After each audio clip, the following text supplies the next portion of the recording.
जय सीताराम हनुमान जी। कैसे हो आप सब दोस्तों? क्या वास्तव में हनुमान जी की पूजा औरतों के लिए एक वरदान है? क्या औरतों को हनुमान जी की पूजा करनी चाहिए या नहीं करनी चाहिए? आज हम इस वीडियो में इसी बात टॉपिक के ऊपर बातें करेंगे। देखिए भाई, इस संसार में छोटे से लेकर बड़े जीवों तक की, यहाँ तक कि मानव की रचना भी भगवान ने की है। और हम उन्हें क्या कहते हैं? परम पिता, परमेश्वर, परम ब्रह्मा, क्योंकि सारी सृष्टि के रचनाकार वो ही हैं। अब हम औरतों को भी उन्होंने ही बनाया है। वो हमारे भी परम पिता है, परमेश्वर हैं, परम ब्रह्मा है। तो हम पूजा क्यों नहीं कर सकती? बिल्कुल कर सकती हैं।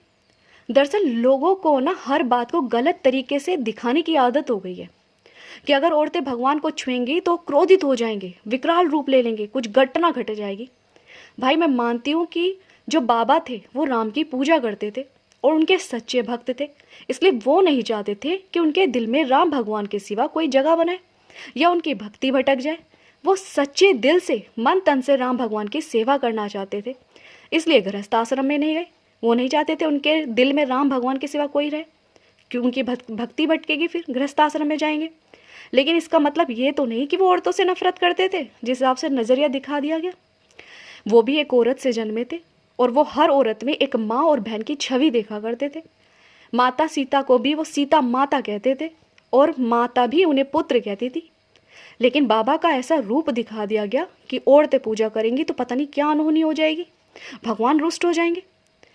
वहीं भाई मैं 12 साल से बाबा की पूजा कर रही हूँ, मेरा आज तक कोई अमंगल नहीं हुआ, बल्कि जिस विपत्ति में थी उन्होंने मुझे उससे निकाला ही है। अब आप बताइए, क्या मैं उनकी मर्जी के बिना पूजा कर सकती हूँ? कहीं ना कहीं उनकी इच्छा तो रही होगी, तभी तो उन्होंने मुझे 12 साल का इतना लंबा समय दिया। मैं उनकी इच्छा के बिना क्या कुछ कर सकती थी?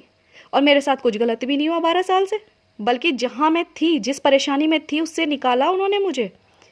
तो मैं कैसे कह दूँ कि अमंगल होगा? और सबसे बड़ी चीज़ क्या है? आपका निरोगी काया निरोगी माया। अगर आप स्वस्थ नहीं, कितना ही पैसा आपके पास है, उसका भी मज़ा नहीं आएगा। आप बैठे बैठे रोओगे कि मेरे पास पैसा तो है लेकिन मेरे पास काया नहीं, माया नहीं ढंग से। तो सबसे पहले होता है निरोगी काया, जो उन्होंने मुझे दी।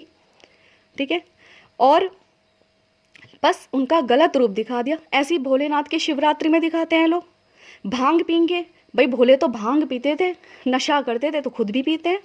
अरे कहा गया है कि त्यागो। उनका कहने का मतलब है कि आप गलत चीज़ का त्याग करें, आप गलत चीज़ ना करें। लेकिन वो उस चीज़ को भी गलत वे में ले जाते हैं और खूब पीते हैं। अब आपको एक बात बताऊँ, 8-10 साल की उम्र होगी मेरी कम से कम। एक पुजारी जी थे, मैं मंदिर में चली गई। अब मैंने जाके हनुमान जी के पैर छू दिए, क्योंकि मैं छोटी थी, मुझे इन बातों का जब तो पता भी नहीं था 8-10 साल की उम्र में कि ऐसा है। अब हनुमान जी तो जो पंडित जी थे वो मेरे पे भड़क पड़े एकदम से कि तू हमें पाप दिलवाएगी और तू हनुमान जी के पैर छूने लग रही है। वो मेरे से मेरे पे एकदम से गुस्सा हो गए। अब भाई मुझे भी नहीं पता, मैंने सोचा क्या गलती कर दी मैंने ऐसी। फिर बाद में अब अगर वो पंडित जी उन मिले तो उनसे पूछो, उन्हें भी नहीं पता था कि आगे चल जाके यही लड़की हनुमान जी की पूजा करेगी। बताओ, उन्होंने मुझे इस तरह से डांटा। तो भाई भगवान को गलत रूप में जो दिखाया जा रहा है ना, कहने का तात्पर्य समझो। और रही बात छूने की, तो देखिए कोई भी भगवान हो, चाहे वो भोलेनाथ है चाहे कृष्ण जी है, गलत रूप से अगर कोई भी किसी को भी छुओगे तो गलती है। वो हनुमान जी के साथ ही क्यों हैं? और वैसे भी हम उनके पैर छुएंगे, पैर से छू के आशीर्वाद लेंगे या हाथ जोड़ेंगे, कोई गलत तरीके से थोड़ी ना छुएगा। जो उसे इतनी बड़ी बातें बना दी जाती है कि हनुमान जी की पूजा नहीं कर सकती औरतें, गलत रूप से। तो आप किसी को भी छुओ, अपने पिता हो वो भी गलत है। ठीक है, तो भाई आप बिल्कुल निश्चिंत होकर पूजा करो। तो भाई मैं तो लड़कियों से यही कहना चाहूँगी, अगर आप अपने चरित्र का बचाव करना चाहती हैं, आप चाहती हैं कि कोई भी नकारात्मक शक्ति या नकारात्मक लोग, इंसान आपको हर्ट ना करे, आपके चरित्र की रक्षा होती रहे, तो इसके लिए आप हनुमान जी की पूजा जरूर करें। अपने चरित्र के बचाव के लिए, अपनी रक्षा के लिए हनुमान जी की पूजा करें, निश्चिंत और बेफिक्र होकर करें।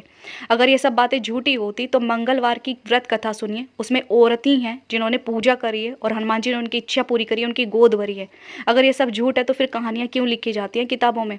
उसमें मैंने आपको एक सुनंदा की कथा भी सुनाई थी। सुनंदा के कोई संतान नहीं थी, फिर हनुमान जी ने उसे वरदान दिया, उसके पुत्री पैदा हुई।